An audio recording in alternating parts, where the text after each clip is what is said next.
Assalamu alaikum and welcome to the American Muslim Hour. I am Asima Kachun. Today we are speaking with Sheikh Hamza Yusuf about women in Islam. Welcome, Hamza Yusuf. Let's start off a little bit about the history of the Sharia and the role of women in that.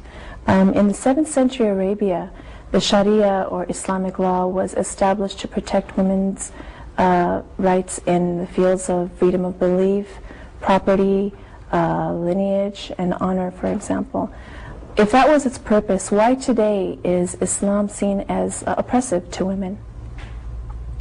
Bismillah ar-Rahman ar-Rahim.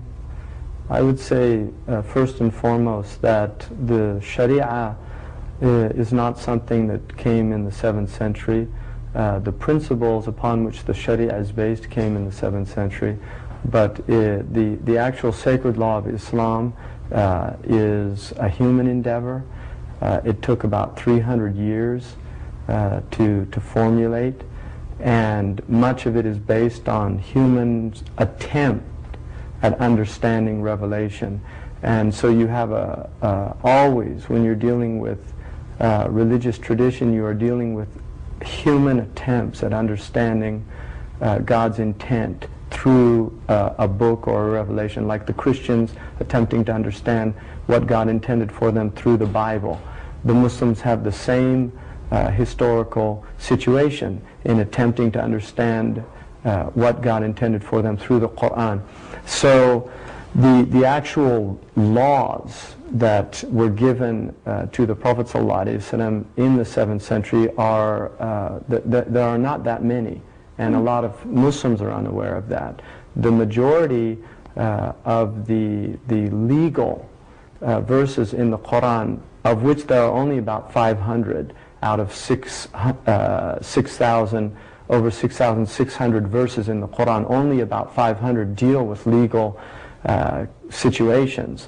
And most of them deal with it in a way that enables situational law. In other words, that in different situations, different laws are applied. So there's aims and purposes behind law. So you have an example of, in Islamic law, if somebody steals, then their hand is cut off. Now, people think that that sounds barbaric, but the reality of it is that law only applies with certain types of theft. It doesn't apply for theft that occurred because things were left out. It's somebody breaking, what we would call in this culture breaking and entering, and stealing from a protected area. And then it's only under certain situations. So Umar ibn al-Khattab, who's the second caliph of Islam, he suspended that law during a drought and a famine period, because he said people were forced to steal in order to feed their families. And therefore the aim and purpose of the law was no longer being served in applying the law. So Islamic law is not some kind of simpleton's law of how to run a society in the 7th century and try to apply that in the 21st century. It's a very complex and sophisticated legal system, and it's based on rigorous principles that were laid down in the Quran, and there are certain legal issues that deal with women's rights. And at the time, they were considered extremely radical. Now, in this quote-unquote enlightened period of time, the Christians didn't give property rights to their women until the 19th century. And that's a historical fact. In England, the women were constantly deprived of property and wealth, because even second or third born sons, because in the English legal system in the 19th century, it was the firstborn who inherited all the property of the, and from an Islamic point of view, that's unjust. So in Islam, 1400 years ago, women were given inheritance laws. And people say, well, what about a woman who only inherits half? Because the Quran says that a male gets twice as much as a female. That was specifically in one instant. There are other inheritance instances where women inherit and male relatives don't, or women actually get more than the men. But in one specific instance, which is when there's a son and a daughter. That would be a case where the son took twice as much as the daughter, and the reason for that, the wisdom behind it, is that a woman's wealth in Islam is discretionary. Her wealth, she can use it in whatever way she wants, whereas a man's wealth is there's responsibilities related to it. He has to support his parents if they're old and unable to support themselves. He has to support any female relatives that don't have male support. He has responsibilities, and that was always understood by the scholars of Islam. They never saw it as men are twice as good as women or deserve twice as much. They saw it as a burden, that it was actually a burden. So I think part of the problem is that because there's so much ignorance, not just amongst the Muslims, but certainly amongst the non-Muslims, but the Muslims themselves are ignorant about Islamic law. Where in history do you suppose that the laws of the Sharia were abrogated in order to convince Muslim women that Islam was oppressive to them, and this abuse of Islam then encouraged in favor of men? First, I would say that I don't think anywhere have the laws of Islam been abrogated. I would rephrase that by saying that there are certainly very early on the laws of Islam were no longer being applied. In terms of women, I don't think women have ever been convinced that Islam is repressive for them, but I think that they have, in many Muslim countries, the way that Islam has expressed culturally itself is not dissimilar to the way that Christianity was expressed in the West for many centuries, basically patriarchal, with an idea of a certain hierarchy and a position of women in society. And I think what's difficult for people in the West to realize is that this quote-unquote women's liberation is a very recent phenomenon. And so when they look at the Muslim world, they're looking at a world that is not dissimilar to their own world not that long ago. But these traditions are still maintained, and they're human traditions. Whether Islam agrees with that or not is a matter of looking into what Islam says about the specific situation. I see. And why do you suppose that that happens? Well, I think that by the nature of relationships, power is an element in any human relationship. If you work in a corporation, you are in a power relationship with the people you work with. Your boss has certain power over you. One of the things that drives people crazy in corporations is watching people kiss up to the boss. Why do they do that? Why do they treat the boss with respect and they don't treat their fellow coworkers with that same respect? Because there's a power relationship involved here. And I think that marriage, it's very easy to slip into power relationships that are dysfunctional, that are pathological, that are not healthy, but we're human beings, and we do have certain elements in our personalities and our nature. You're dealing with biology. Males are a more aggressive branch of the human family, and this is biological. Testosterone is a hormone that, if given to women, women become more aggressive, and this is something that has been confirmed in Western medicine. So I think that males, by their nature, have aggressive tendencies. If they're not tempered by good upbringing, by their mothers, by humanization, and by an understanding of the awesome task and responsibility of being in a human relationship, whether it be family, in terms of a son towards the parents towards the children, or a husband towards the wife. How do you think women internalize that? How do you think that Muslim women then manifest that in their roles today? Well, I think women all over, not just Muslim women are women that happen to have that adjective, that they belong to a faith, but they're first and foremost they're human beings. Correct. And so I think that you'll find throughout the planet, you will find very similar pathologies manifested by human beings. And there are certainly, America is filled with very dysfunctional relationships. Women here are grossly abused. The number one cause of murder amongst women in the United States is from their husbands or their boyfriends. I mean, you see this. So I don't think you can say Muslims have any monopoly on the mistreatment of women. I think globally we have a problem. The problem in Islam occurs when Muslims do not adhere to the traditions of Islam, to the teachings of Islam.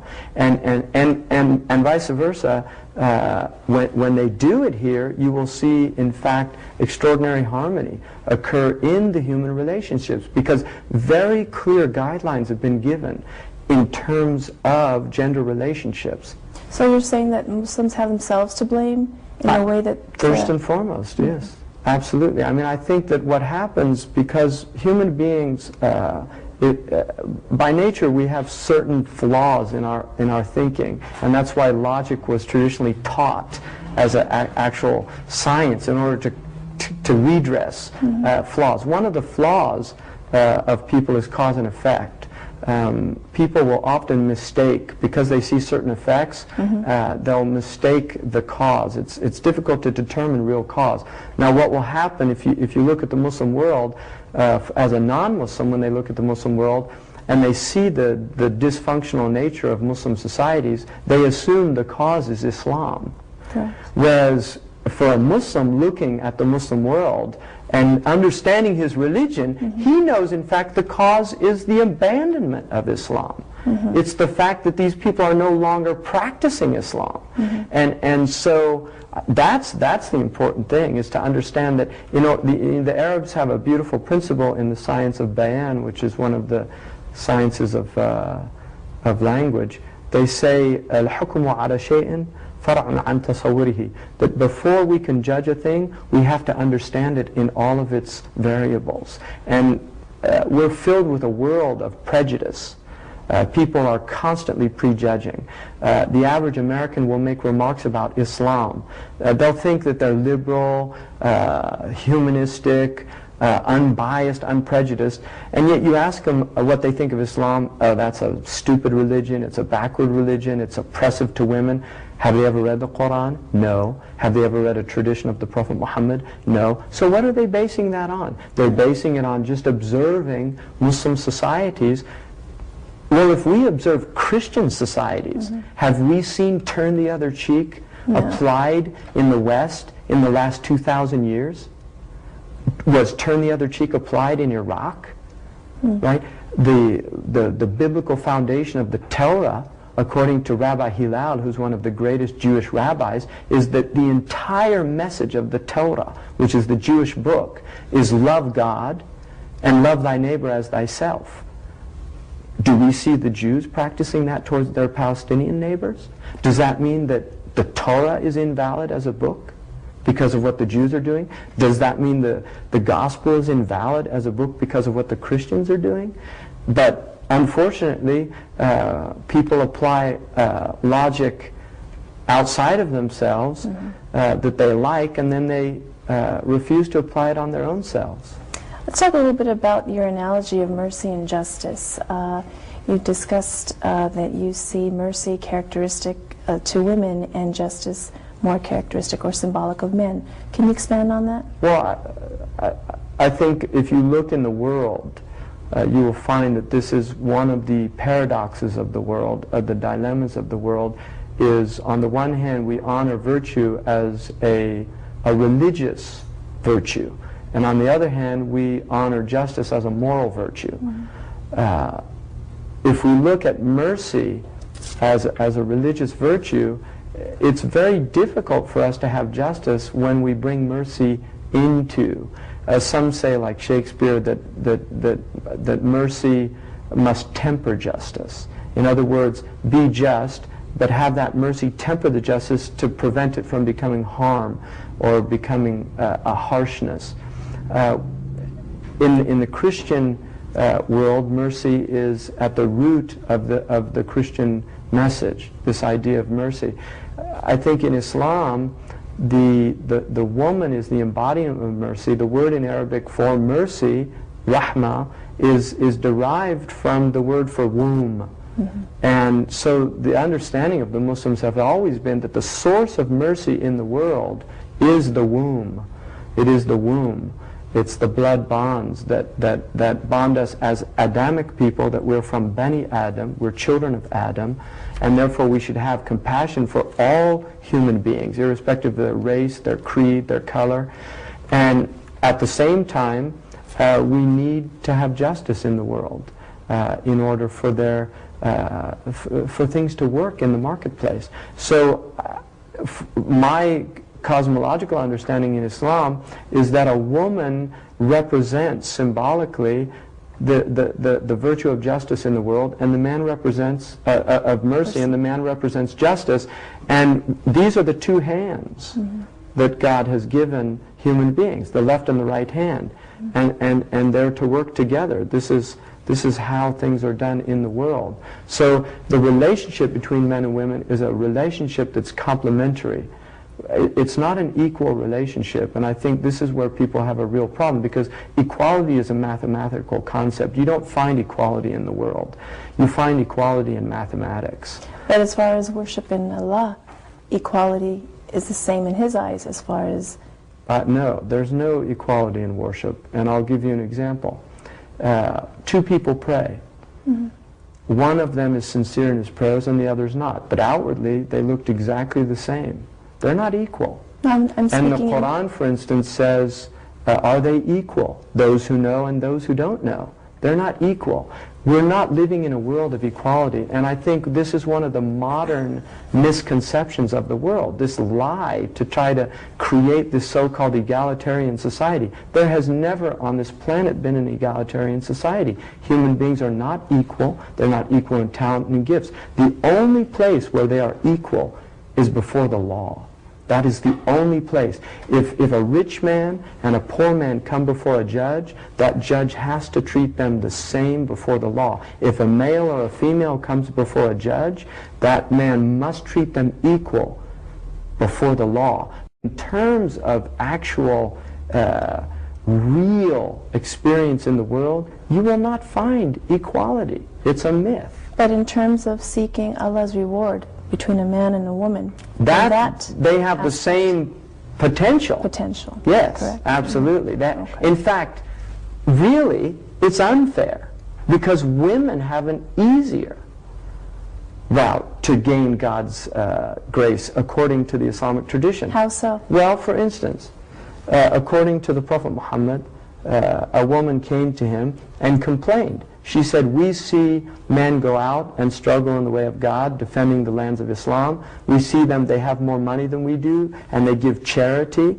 And we see them, they go to the congregational mosque 5 times a day, and we have children that keep us in our houses. They're getting all the reward. And the Prophet Muhammad, peace be upon him, said, any woman who fulfills her trust to God and her responsibility in her household has the same reward as that man out there who's doing jihad, who's paying his charity, who's going to the mosque. In other words, and I think the way my wife said that when she told me, she said that's not equal. She said it's that the Prophet understood how difficult it is to be a woman in this world.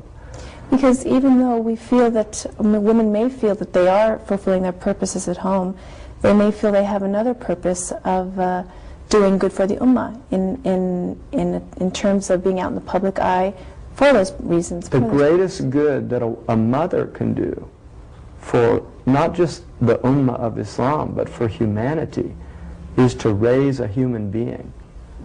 That is the greatest thing that she can do. And if she thinks she can do anything greater, she's deluded. She is deluded.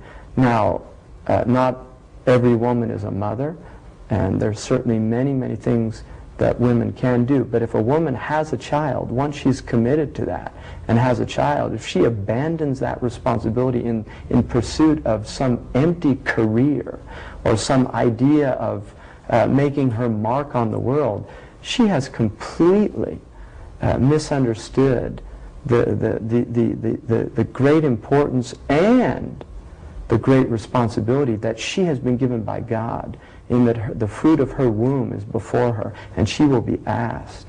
All of you are shepherds, and every shepherd is responsible for his flock. And then he said, A ruler is a shepherd, and he's responsible for the country. A husband is a shepherd, and he's responsible for his family. And a woman is a shepherd, and she's responsible for her children. So, if a woman brings children into this world and then dumps them in a daycare center where people have 20 or 30 children, and a woman's being paid $8 an hour to look after those 20 or 30 children, and then she thinks that somehow she's doing something more important by going out and working, I think there's something very seriously wrong with her maternal instincts. Because abandonment in the animal kingdom, abandonment is alien to animals. They will only do abandonment out of mercy.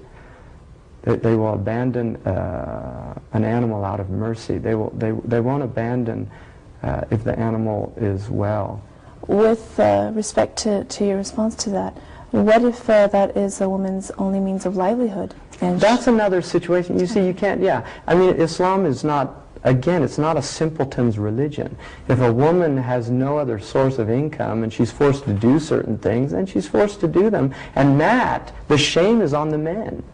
The shame is on the men for not facilitating for women to raise their children. I mean, we're living, if you look at America right now, look at the children in this country. Look at the rage. Listen to the music. Don't listen to it, but if you do listen to it from these loudspeakers coming out of their cars as they drive by, that music is filled with rage. And look at their faces. Look at the spiritual state of these people, or the bereft state, the lack of spirituality. And to give some of them credit, I'm amazed at how well some of them do despite all of the odds against them. I am amazed that there's children out there, there's young people out there that are really struggling to find a purpose to their life in a world that is telling them constantly, including their parents, by abandoning them, that they are worthless and that their lives are purposeless. Okay, irrespective of financial need, looking at your analogy of mercy in women, and that being characteristic of women, say a woman, Muslim woman, married with children, her husband provides well and family's doing fine. If she feels that with this characteristic of having mercy, is able to go out into the working world and is able to do something good for the ummah, whether it be in the media, whether it be in any form of her capability, and her family's been taken care of, how does that configure with abandonment? Well, again, I would re-emphasize that no one can give to children what a mother can give to their children. That doesn't mean there aren't pathological mothers out there. There are mothers that dump their babies into garbage cans. I mean, this happens. People read about these things in the newspapers, and some people experience them firsthand. But the point is that children need time. Children thrive on time. I have 3 children. They're homeschooled, and the amount of time that not just my wife, but that I put into those children is immense. And they thrive on it. They need time.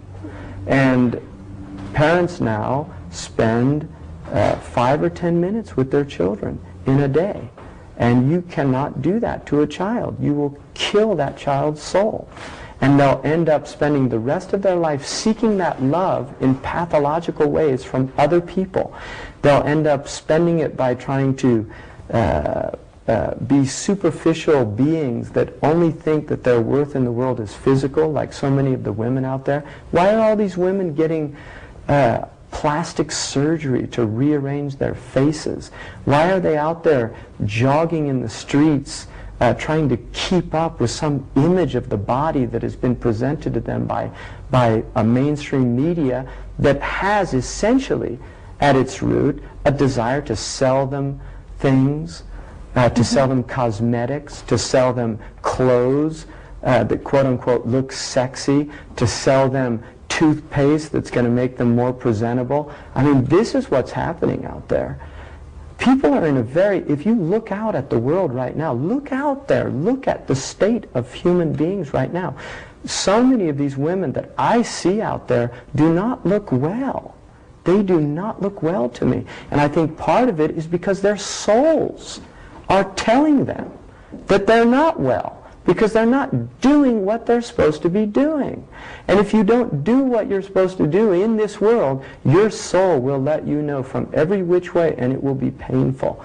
You'll end up, if you don't listen to your soul, you'll end up on antidepressants, you'll end up on alcohol, you'll end up on drugs, you'll end up in pathological relationships. So what is the role of the woman, which would be deemed as Islamically correct? You know, the role, I hate that word, first and foremost, because it's an acting metaphor. Which word? The role. Oh. But anyway, Okay. It's English language. But I would say not so much the role, but the purpose of a woman is the same as the purpose of a man, and that is to know their Lord before they die.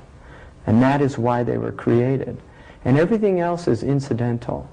That is the essential purpose of a human being, is to have a direct relationship with the Creator of the heavens and the earth. And if they're told anything else, it's a lie. If they're told that their main role in life is to have children, that is a lie. Children are a path to God, and they're a powerful path, and children are spiritual teachers. Children are teachers. They teach us. And they also remind us about a purer world, a purer state, and a state that our souls were once in. But I would say that the purpose of a woman is the purpose of a man. It is to know and worship God. How much of an impact does our cultural heritage as women have on our identities today? How much does culture play in our identities? Well, you know, the nature-nurture argument, I think that nature and nurture are both working together. Environment has a massive impact. If you grow up in Sri Lanka, you'll enjoy listening to a certain type of music that most Americans would have a really difficult time listening to, and vice versa. A Sri Lankan would be horrified at what people listen to in Los Angeles. But, well, that's changing due to global pressures. But there's no doubt that culture plays an incredible has an incredible impact. And the stories of a culture. In our culture, I was raised as a Christian, and in the Christian culture, we're taught that Eve basically is the cause of the fall of man, which is alien to the Islamic belief, but it's central to the Christian belief, and this is why many Christian women, or post-Christian women, have abandoned Christianity, because they don't like the idea of praying to a father. They don't like the idea of a male God. And this is something that is alien to Islam. Islam has no understanding of a male God. God is beyond male and female. God's attributes are exalted beyond human attributes. We don't anthropomorphize God. God is called a king in the Quran, Malik, which tends to be a male attribute, but he's also called Al-Wadud, which is the word for a loving wife. He's also called Ar-Rahman, which is the merciful, coming, and the word for womb is derived out of that word, Rahman. So the Muslims have always understood that there are what are known as Jamali and Jalali attributes of God, beautiful and majestic, and they've always seen them in terms of that women are a manifestation of divine beauty, and men are a manifestation of divine majesty. And outwardly and inwardly it's reversed. Inwardly, women have divine majesty as the attribute that's manifesting in them, and inwardly men have divine beauty. That's the way it's supposed to be. I mean, these are healthy. I'm talking about healthy cosmological understandings when people are living as Adamic people. But one of the things that can happen to human beings, according to the Quran, is they can be reduced to lower than animals. And you see it out there. Look at human beings out there. Look what there's a billboard now for a movie that shows a man with holding onto the tail of an elephant, and it's the whole idea that human beings are animals. Who's telling them that? And what do they have behind that? Hollywood is a whole other program, I think, because well, Hollywood is, I think, You know, they say artists are the antennae of society. Hollywood is letting us know where we're going. They're a symptom. Hollywood is not the disease. Hollywood is a symptom. The fact that we have allowed these things to permeate our consciousness. How do you think we have allowed that to happen? Well, Hollywood can't exist if people don't buy the tickets to their films and watch the programs and buy the corporate rubbish that the people that own them sell. Do you think that if Muslims became more involved in Hollywood that things could change? No, I think it's a horrible thing. Hollywood will change them. They won't change Hollywood. American Muslim women are beginning to pick up a momentum of being more involved in the public arena, to have their voices heard. And you may see this as our wish to become more like men. However, is it wrong to be seen in the public eye if our intention is to do good for the ummah? Well, I mean, you're putting those words into my mouth. I wouldn't see it as becoming more like men. I think women have responsibility. In fact, I personally believe that if women don't have indignation about what's happening to their children, about what's happening to their societies, and if that indignation does not motivate them to literally do some serious measures, to take serious measures to enact a change, then things will get worse. I think that women have immense power and immense potential to do good and to be a transformative element in society, and women are half the human condition, and there needs to be more female influence on the world. I think part of the problem with the world is that there's been too much male dominance, too much male influence, and it's had a very unhealthy impact. We call the earth Mother Earth, and that's not a Western idea, that's actually an Islamic concept as well. The Prophet Muhammad ﷺ in a hadith in Tabarani said, "This earth is your mother." And I think the fact that raping and pillaging of the earth, which is going on right now all over the planet, is symptomatic of aggressive male energy. And that if that male energy is not tempered by the humanizing element of the female, of the mother, of getting the milk of human kindness, that we will continue to do this until we destroy the viability for human life on the earth. And I think that the criminals behind that will be men. They will not be women, unless we see women as complicit in the crime by their silence. So I don't believe that at all. I think women have to do something. And I think there's signs of that. I think that there's women in this culture that have done extraordinary things. We have a history of women, not just in the West but in the Muslim world. There's a beautiful story of an Andalusian woman. She was a poet who was so distressed by the tyranny of a governor in her province that she wrote a poem to the caliph. And in the poem she said, "What do you say about a shepherd who's eating his flock?" And the poem was so powerful, she sent it through a messenger to the caliph, and when he read the poem he was moved to tears, and he actually went to that city and ascertained indeed that the governor was oppressing the people, and he removed him. And that was from the poem of a woman. That is a beautiful display of political dissent at the highest levels, and shows you the sophistication of the people, not just the men, but the sophistication of the women, to actually protest in poetry, and to have that poetry move the ruler to the degree that he would do something, was a testimony to what type of people they were. Let's talk a little bit about issues where women seem to not have as much power, as you could say. As far as in Jordan, an average, I think it's 30 women, an average of 30 women a year are killed in honor killings. Where's the justice in that? Well, I mean, there isn't any justice there. You know, the question is, there's no justice. What honor killings? What? Well, how What does does Islam honor perceive count? that? How can Islam Islam has no concept of that. The Christian Arabs do that. Mexicans used to do that. But there are reports of it in other Muslim countries. There's reports of it in Pakistan. This used to happen all over the world. This happened in Christian countries. This is just a situation that existed in many parts of the world. It doesn't justify it, but the fact that it still exists in that part of the world is only indicative of the fact that that familial honor is still an extremely important, if not a central element to those societies.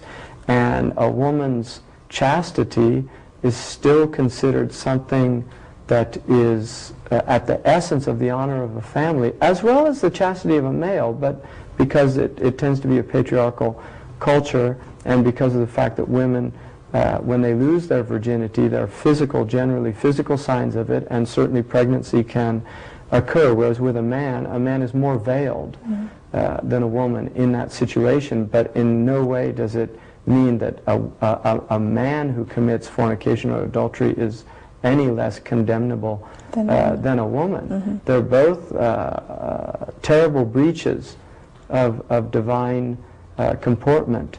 But I would say that the Christians have the same concept in their ignorant societies. Arab Christians have done this. So there was an Arab Christian that killed his daughter in Chicago. This occurred in the United States.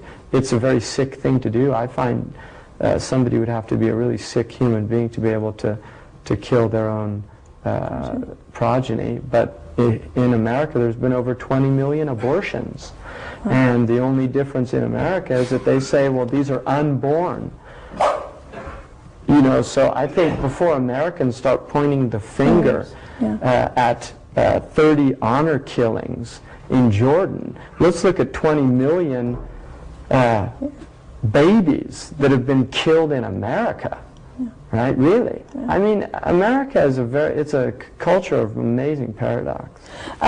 Do you believe the fact that women are now allowed to vote in Kuwait, regardless of the outcome, is a encouraging indicator of women's movement here? Yeah. Well, like the bumper sticker says, don't vote, it only encourages them. I don't know. I mean, you know, the idea of Muslim having a vote or not having a vote, the first country to give women the vote was Egypt in the 1880s. The Americans didn't have, there was one state, I think it was Wisconsin, that gave women the vote in the 19th century. It's the only state, there's only one state in America, you know, maybe all the feminists should move there or something. Yeah. But there's no other, in America, the women didn't get the vote till the 1920s, right? When the Constitution was, there was an amendment to give women the vote. But the idea traditionally in a traditional culture was one family, one vote. Right. That was the idea. It wasn't the idea that women didn't have the right to vote. There was an understanding of a family unit that generally the family would support. And if you have a husband and a wife that are voting for different people, I mean, you've got a serious problem in your family. Right? In other words, there's a real conflict. That is a conflict. Yeah. I think that's a very deep conflict. That's not a superficial conflict. And they should have maybe done a poll before they got married to see how they would vote or something like that, because that's going to indicate some compatibility. And many marriages have ended in divorce because of Republican and Democrat splits. So you in think America. Do you think that women then shouldn't vote? I mean, I think voting, the whole idea of voting is, there's a magical element here, this mystery of, I think that the last election in the United States indicated the reality of the vote in this country. I mean, people are starting to wonder, are we living in a banana republic in the United States? When a presidential candidate can get the popular vote and lose the election, well, I have to wonder, well, why am I voting? I mean, seriously, why am I voting? All right? So, I don't know. I mean, if men are going to vote, I think women should vote. Why not? I don't have a problem with that. I think it's just logic. But I think we have to question the entire see, for me, I want to question the whole system.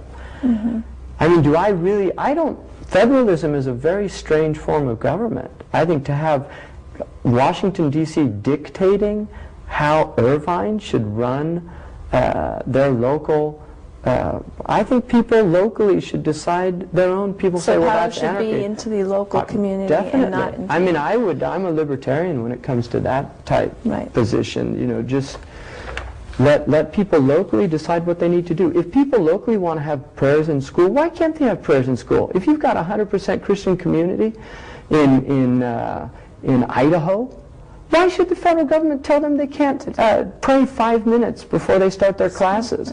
Whereas if you have Hindus and Buddhists and Jews and secular humanists or a Marxist that say they don't want to have that, well, have 5 minutes of silence and everybody can do what they want. You know, they can do their homework or something. But this idea of dictating to people like these paternal wise men, the learned elders, are going to dictate for us how we should run our families and our societies. I think that you're an infant for 7 years of your life, and then you begin to take responsibility. And by the time you reach adulthood, if you haven't worked out what you need to do, you've either been poorly raised or something seriously wrong with you. What challenges do you think we women face in this society today? I think women need to decide that for themselves. I think that I would say for me, the challenges that women face are the challenges that men face. We're in this together. We're on the same planet. Half my family, I'm married. I have a wife, and I have children. Her concerns are my concerns, and my concerns are her concerns. And I think if you're in a relationship that's healthy, that's the way it should be. So I think that what's out there in terms of the society is as detrimental to men as it is to women.